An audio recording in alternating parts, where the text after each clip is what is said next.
Welcome to a podcast on marketing. I'm your host, Jordan Ogren, and this is a podcast where we talk about marketing.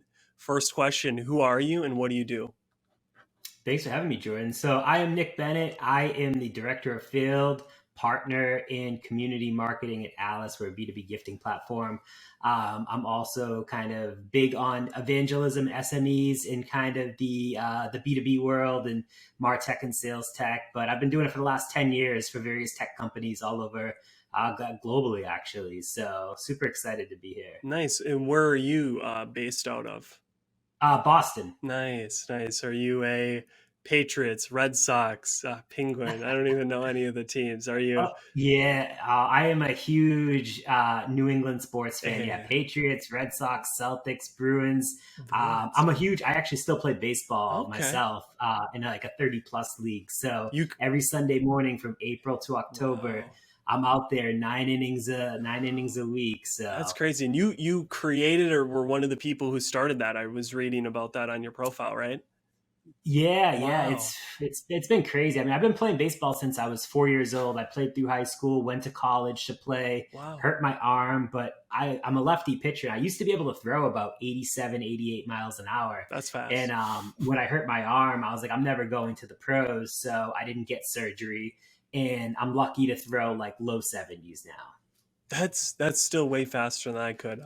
I sucked. I played baseball as well. I didn't pitch, but I had to pitch sometimes. My strategy was just use some like crazy tactics. I couldn't throw that fast, and someone hit a grand slam on me, and I'm kind of still waiting for the ball to come down, but it's somewhere out there. Just no, that's cool, man. That's really cool. I enjoy to hear more about people than marketing, even though a lot of marketing people are just like so into it that they like piss and shit marketing. It's nice to hear that you got some cool stuff going on. That's really cool. Yeah. So, other than baseball and kind of continuing to play it, what things are you or what thing are you obsessed with right now?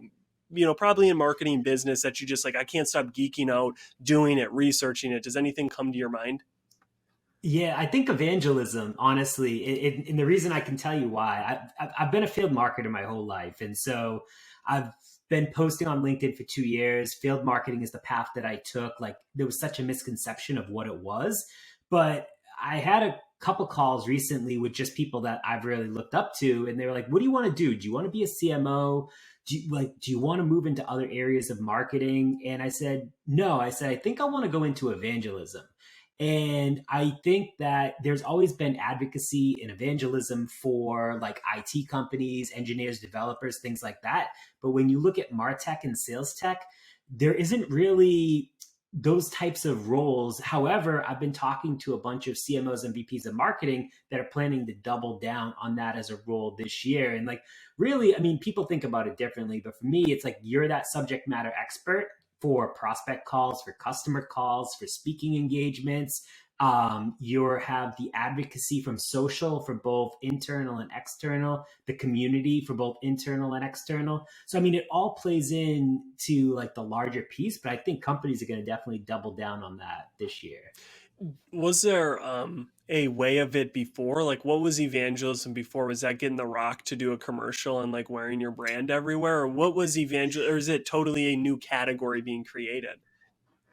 I feel like it was a little bit of everything. I feel like it's partly customer marketing to like get people to, the brand loyalty piece of it, surprise and delight. I think it's part influencer marketing like The Rock, or you get people like Gary V that are doing something with you. And I feel like influencers are great, but the micro influencers, the people that have that like I would say 15 to 50,000 follower range on LinkedIn are like, they're the people that are charging cheap money to do stuff. You can do some really, really cool stuff. And like I get hit up by brands often to like do joint collaborations. And so like it's just so interesting to see kind of what they want to do. And we kind of think of it from like a fresh perspective every single time. But I'm working on one right now and it's been really nice. It's like we're doing a blog together, like I'm being on their podcast, we're doing a webinar together. And then there's a little bit of like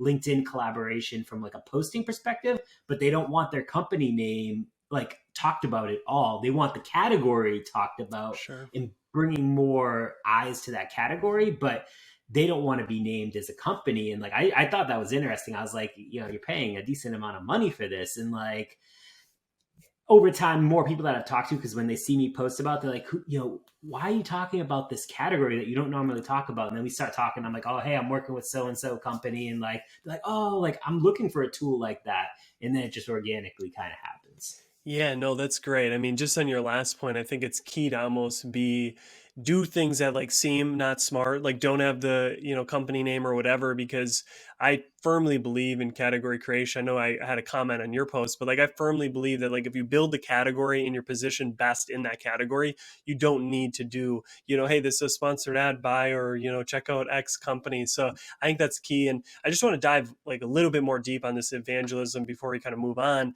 For me, a benefit that I see is that you're getting an arbitrage of trust and people who listen to this person. What are other benefits of evangelism, or like why should a company? You're talking about B2B kind of MarTech, sales tech, but like in that, I guess speak directly to them. But like, why would a company use or try to leverage this strategy? I think just about like think about like the paid media spend that you would typically pay. And I think it goes back to the social advocacy piece of it. But like if your employees are building their own personal brands, think about that amplification. Your employees will have way more reach than any company page will have, at least in B2B for the most part. Mm-hmm. B2C Mm-hmm. is a little bit different, but when I post and I can drive, 50 to 60,000 views, and then 20 other people from our company post, and like we're driving 500,000 views per post if we're talking about a specific topic. Like our company page, like, and I know this because I've been running our company page up until probably about a week ago, and like I post and like I get like 1,500 impressions on there, like 3,000. It's nothing crazy. And it's so interesting, the amplification piece of it. And I think like you go back to that paid media spend, like, oh, I could invest this amount in ads, or I can double down on the advocacy of empowering our employees, and it will pay off way more than what you'll spend on ad spend. Yeah, what it makes me think of is almost like investing in something that looks kind of non-sexy, but like man, that return like 5 years, 2 years, 3 years is stupid, and it just then enables you actually to not be so reliant on paid ads. As I find, uh, for like any of the 3 to 4 listeners, I've done like very, very little, if any, paid advertising, but I've just done a lot of research in the fact that like it's almost a drug where once you start getting results from it, you can't just cut it off because you're driving results through it. Where with this advocacy or with the evangelism, whether it's your employees or someone like you're able to like not be so reliant on it. Where yeah, obviously you could stop working with them, but they could use kind of like, so I think there's a lot of long-term benefits to this strategy of as employees, but also like kind of leveraging someone.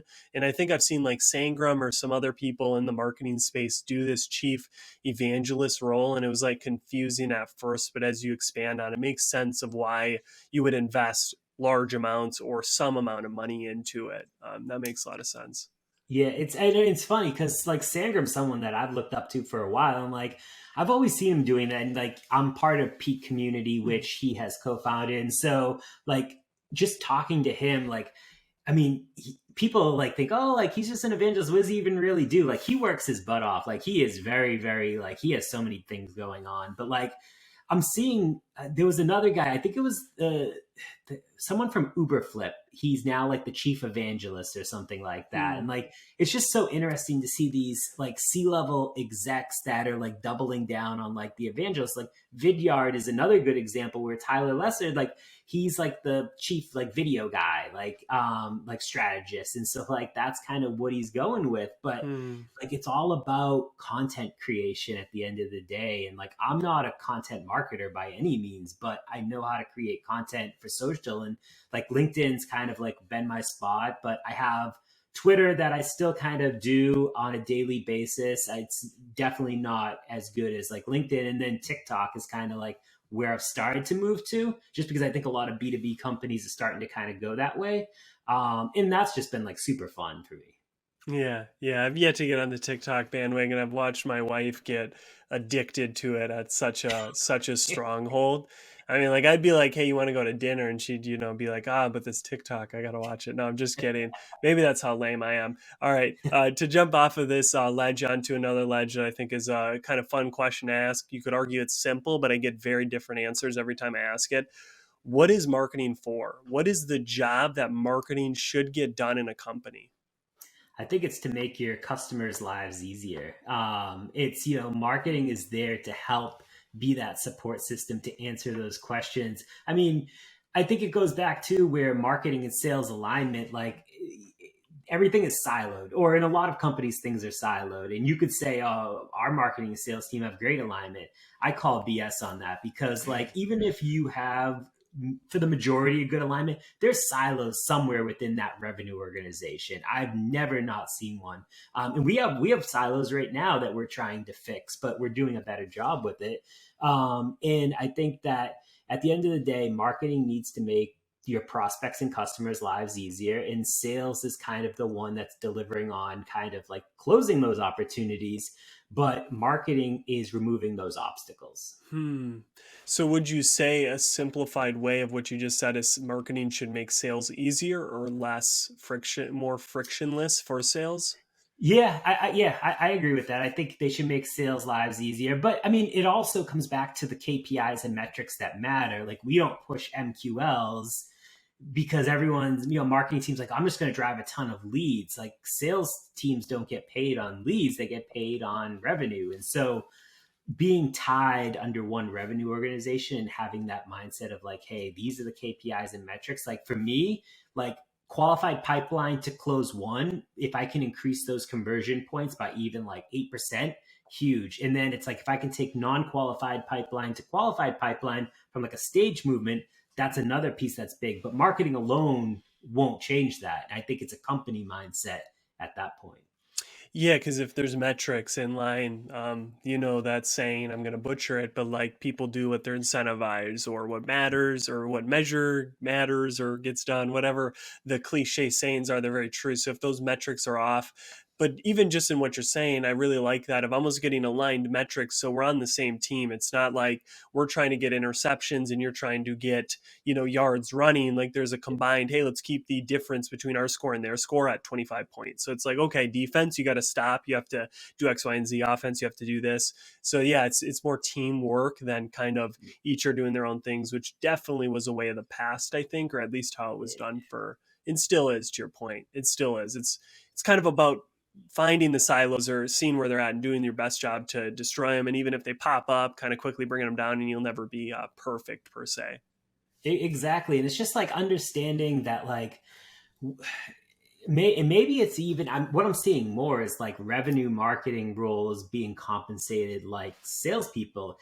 And I mean, I'm not compensated like that right now, but like, if you were to tell me that I could take a little bit lower base, but I could get paid the kickers, the accelerators that the sales team gets based on what I'm driving, like, I'm all in for that because I know what salespeople make. And like, I was in sales before I moved to marketing. And like, I just know, like, hey, let me back up my word. Let me show you how good my marketing is and pay me for it. Like, don't cap me on something because I know I can drive X amount higher. Like, and I think Mm. companies are going to start to maybe pay revenue marketers more like that. Some companies do it today. And I've talked to VPs of marketing and CMOs that have like said, like, yeah, for like certain functions within marketing, we are paying them commission style, Wow. which is super interesting to me. Just like think about that. Like, then your earning potential is so much higher, but you have to step up to the plate. You can't just talk a big game and then like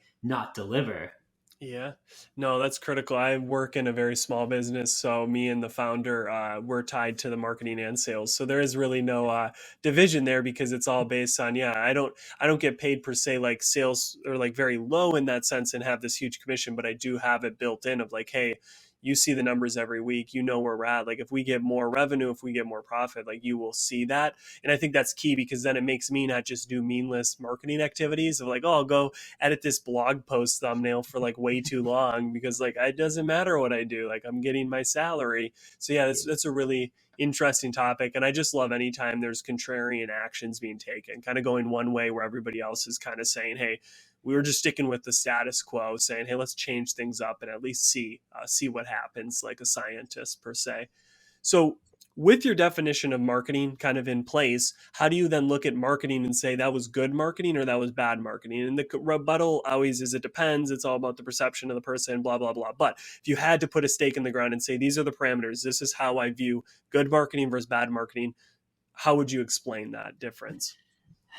I think it's, are you impacting pipeline, source pipeline from a marketing perspective? Because you could influence pipeline, but if you're not sourcing the pipeline, like, is it really good marketing? I mean, I understand it. As a field marketer, I usually touch middle and bottom of the funnel, and I'm not sourcing those types of things. However, I've also done ABM, and like I've taken like top of funnel, I've taken like a full funnel kind of approach. And so when you're driving source pipeline and you're increasing, the number of marketable database names within your database that's tied to like named accounts or non-named accounts, but ones that are showing intent.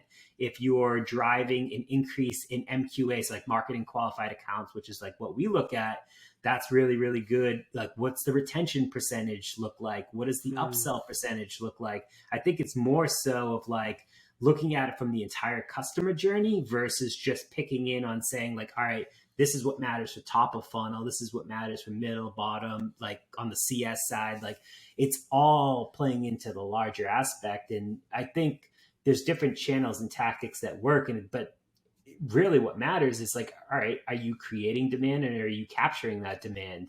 And are you smart enough to say like, all right, if this isn't working, are we just going to continue to dump money into it, or are we going to move to something else? Like for us, events has always been a big thing, because we're a gifting company. Gifting has always been a very big thing. But like paid ads, we didn't spend a ton on paid ads last year. I think we were spending like, I don't know, it was probably like 10 grand a month. And like, we're now like doubling that this year because we've seen the investment that it makes. Same for like search. Like we're doubling down on search and SEO.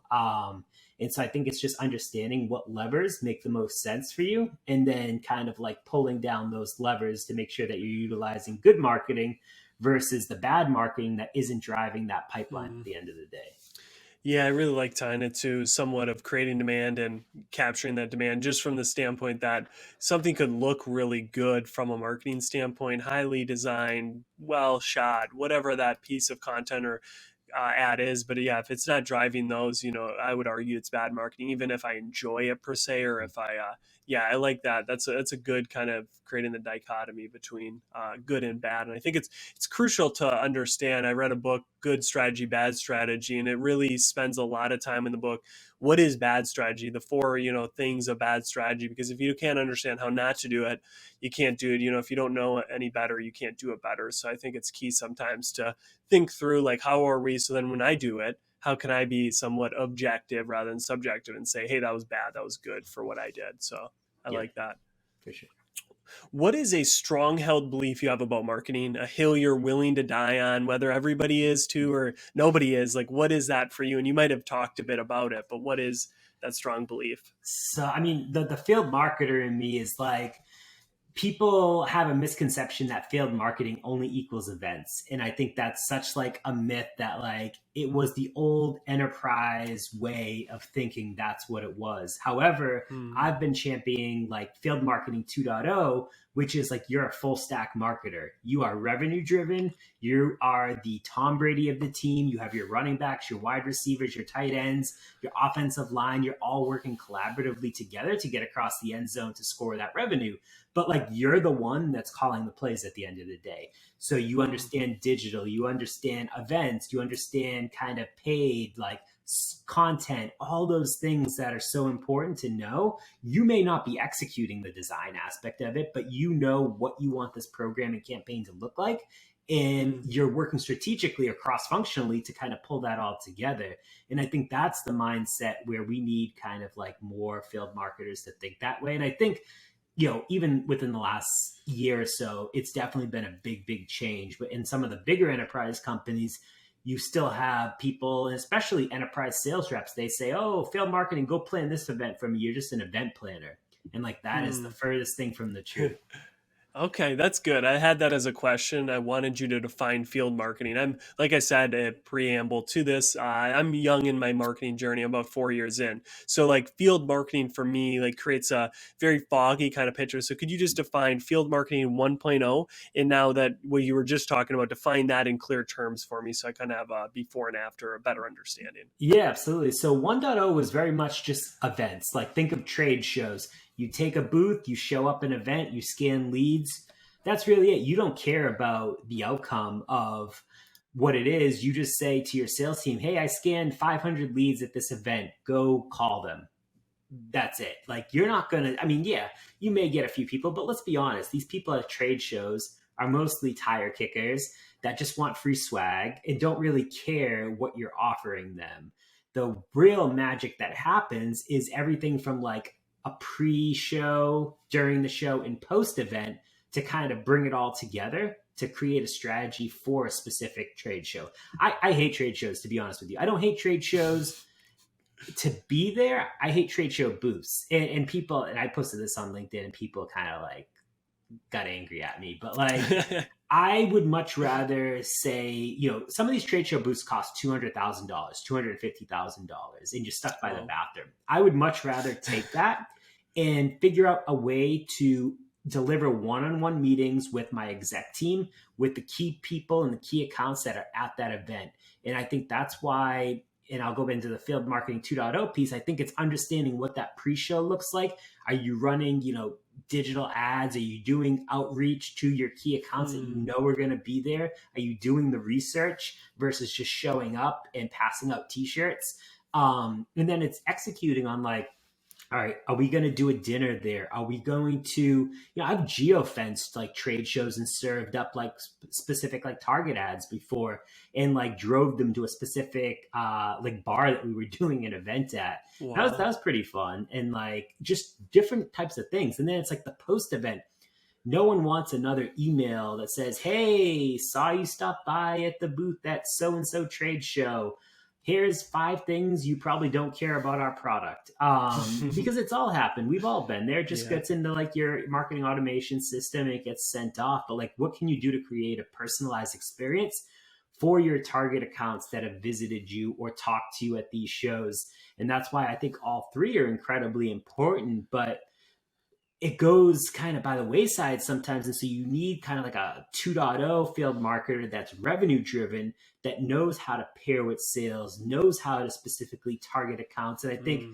account based marketing falls into it. I think the digital component falls into it. But you really just want to have these conversations with your target accounts. And if that's the best place to have it, then great. But you need to make that most of that 10 minutes that you're going to have with them, or whatever the number is, and then follow up in a very personalized way after. Hmm. That's helpful for me. So it was almost from a very one-dimensional kind of point of view to now it's almost more 3D. It's you're doing like you just kind of walked us through, which was really awesome. Kind of the pre-event, post. There's so much to really, and then to your point about the quarterback, they might not be sending the email, they might not be doing some of these bits, but they're the one who has to orchestrate, almost like archetype the whole thing, like make it happen in that sense, rather than just showing up for the event, doing the event and leaving, and letting whatever happens outside happen because hey, I'm just a field marketer, like I'm not doing the email or whatever. So that's a really good way to break it up. I now kind of understand a little bit better field marketing.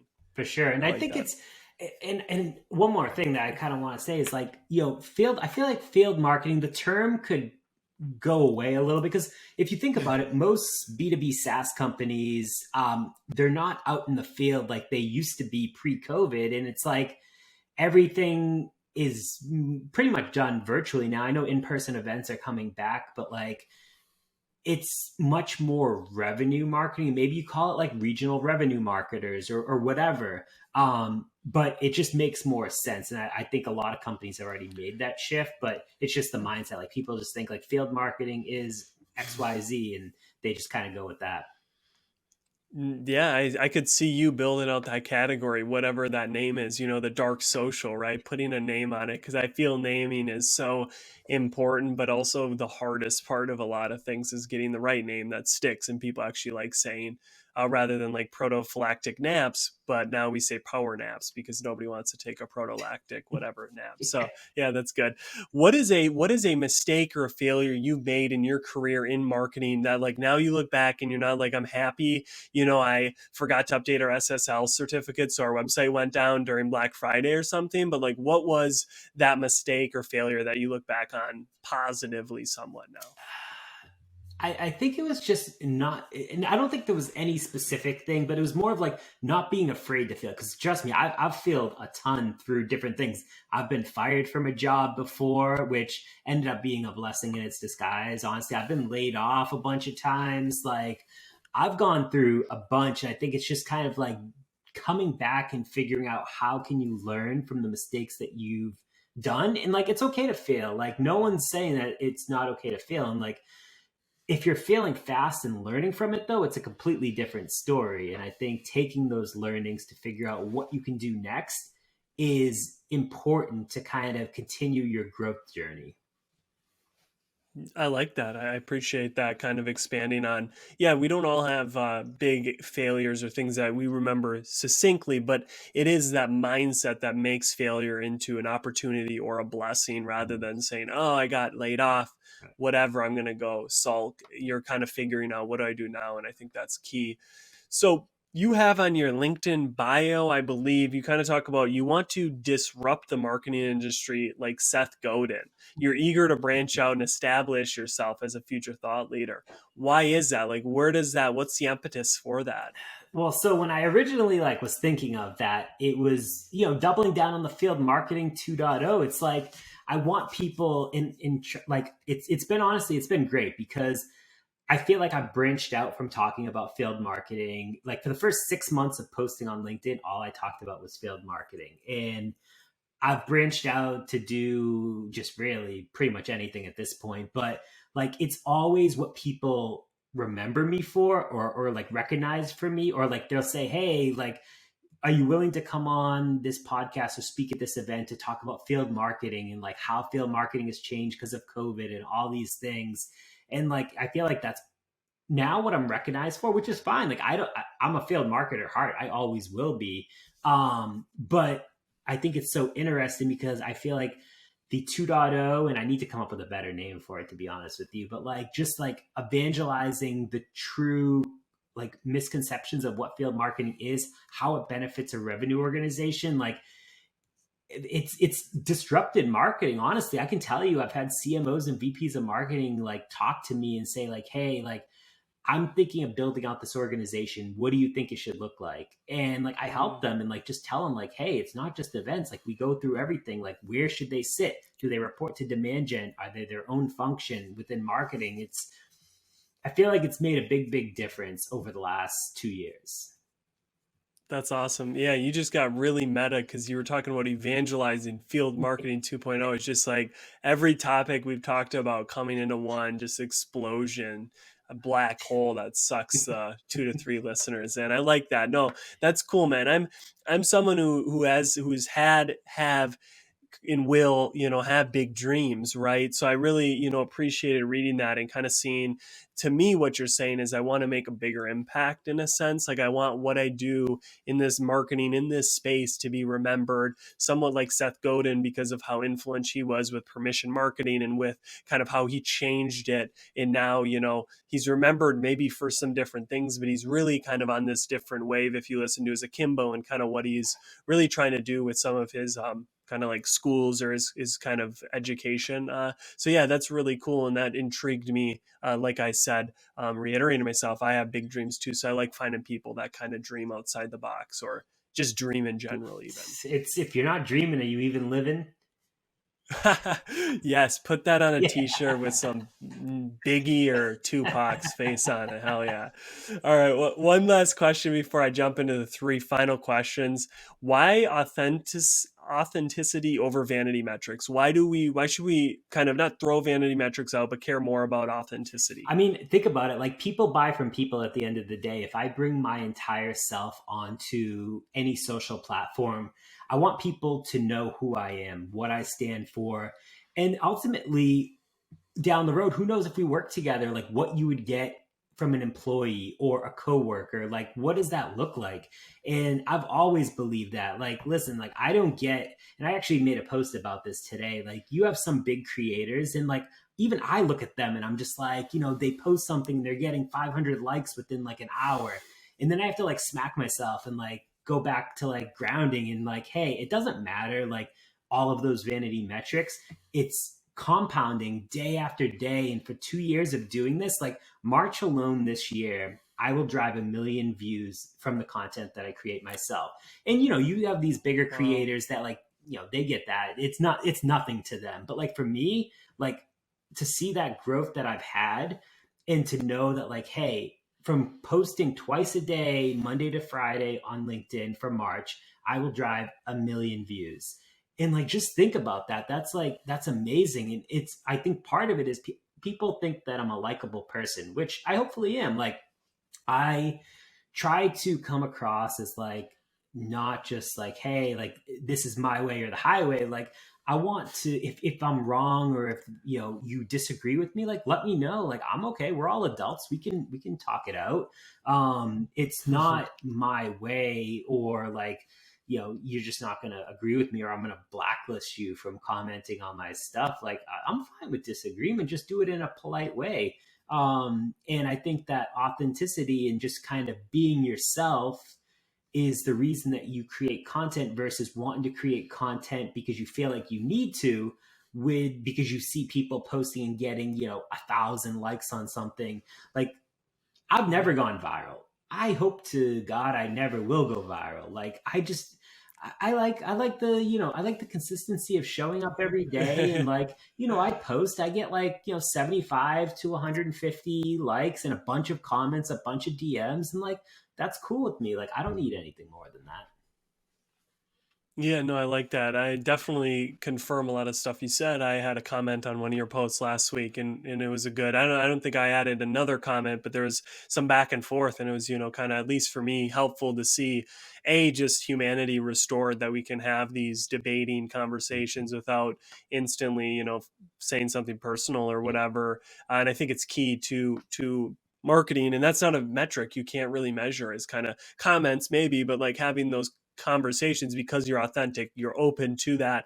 And I would totally agree. Like I am someone who has like 37 subscribers on my daily newsletter, and like I don't care about getting it to 1,000, 100, whatever, because I know with those people I'm building such resonance that is far better than any of the reach I could get. And I think that's maybe something too that's baked into this authenticity versus vanity, is almost a thing of, hey, reach was it for the longest time. I want to get attention, I'm going to rip my shirt off and start myself on fire, I want attention so bad. Where now it's like anybody can get attention, anybody can go viral. It's more about resonating. It's keeping those people with you for as long as possible and having them enjoy you. And authenticity is, I think, the key to that. I've at least found that, being open and vulnerable and Yeah, transparent. 100% agree with you.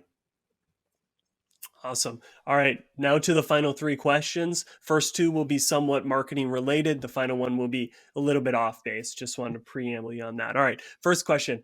What is one thing, and you might have talked about it, is one thing that you've changed your mind on in regards to marketing in the past 1, 2, 3, 4, 5 years? So I thought quantity was it. Post 100 pieces of content a day. Now I'm saying quality is it. Let's post one good piece. Like, what is that for you? I think it goes back to just like the LinkedIn piece of like the quantity, like thinking that you need all of these vanity metrics versus understanding what the quality piece and the consistency piece Mm. that is delivered to me for 2 years. Like sponsorship deals, I have 2 podcasts, like I've been able to get jobs without interviewing or ever needing a resume. Like it's all about the compounding effect that it has. And it's okay to not have a need to go viral. I have the need to have like hundreds of likes on every single thing that you post. Like I guarantee you, and most of those people that get all these crazy engagement are probably in pods anyways. And so, I mean, that's another whole story. But like I would much rather just have the consistency piece and then just knowing like, hey, I can back this up. Like I've done this for 2 years and these are the seven like revenue streams that I've been able to create for myself. Yeah, definitely. No, I like that. I think it is a change to go from that reaching an X number on views, followers, or whatever to really saying, hey, I'm going to show up and do the work every day and let the work kind of talk for itself and connect with people. Obviously, you don't want to just show up and kind of post stuff at people. So, yeah, I like that. All right, second question. There's a movie called Inception. Maybe you've watched it, maybe not. It was with Leonardo DiCaprio. But anyway, it's a movie about how people go in each other's dreams in their mind and they incept ideas that then the next day that person wakes up and they're like, I'm going to sell my company. This is a great idea. It's my idea.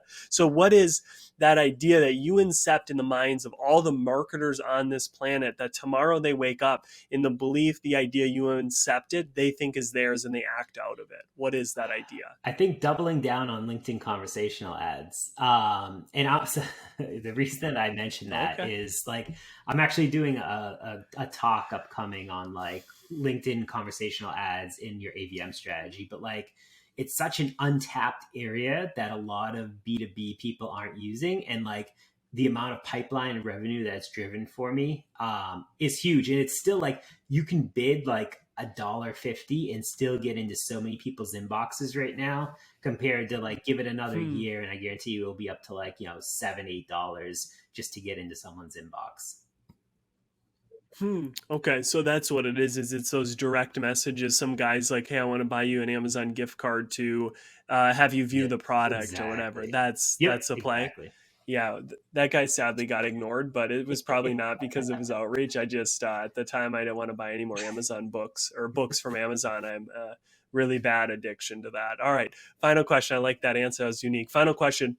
What is one thing outside of business and marketing that you do that when you come back to do business and marketing, you just do it better? So for me, that's going for long walks on the beach while eating fries that I found in between my seats. What is that thing for Oh you? man, I don't know if I can like match that. Honestly, I was gonna say going for walks. Like I go for walks like twice a day, and I Wow. usually will listen to a podcast and just kind of like zone out. Like I don't look at my phone. Like Slack messages, emails, all that stuff can wait, and I just kind of like zone out and just like take in like everything around me. Like I have this where I live. I have it's like a 3 mile loop, and so I try to walk that Hmm. every single day and just like now that the weather's getting warmer up here, it's like, it's 60 degrees today. It's nice to just kind of like get out, like be in the fresh air, like hear all the sounds that are going on. Cause I usually just like put one AirPod in and like listen to the podcast, but then have my other one empty so I can like take in all the sounds as well.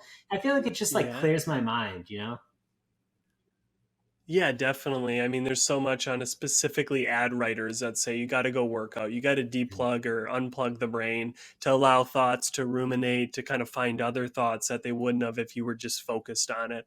So yeah, I do walks too. I don't actually eat the fries in between the seat. I just was given the example. But yeah, no, I also walk once or twice a day as well. And that's a very therapeutic, but also kind of a creativity charging activity that then I come back and I'm even better than I left. That's good.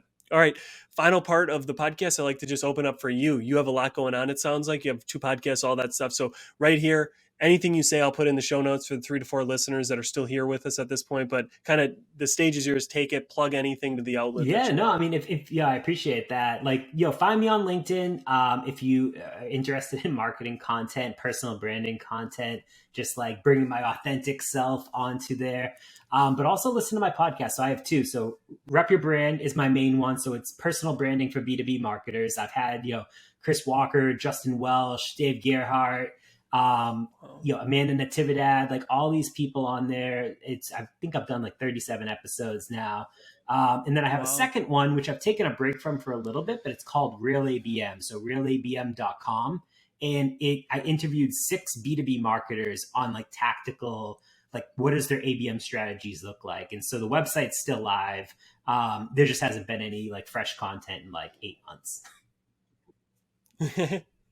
Okay, those are good. Yeah, definitely check those out. Those are some really cool names that you were name dropping. So yeah, I would highly check those out. And from experience, definitely check out Nick's stuff on LinkedIn. As I always enjoy seeing your posts; are always engaging in the sense of making me think different or getting me to comment because I know you're open to kind of a little bit of discourse. So I love that. Well, thank you, man. I appreciate this so much for you coming on the show. Yeah, This was thanks a for lot of having me. fun. This was a blast.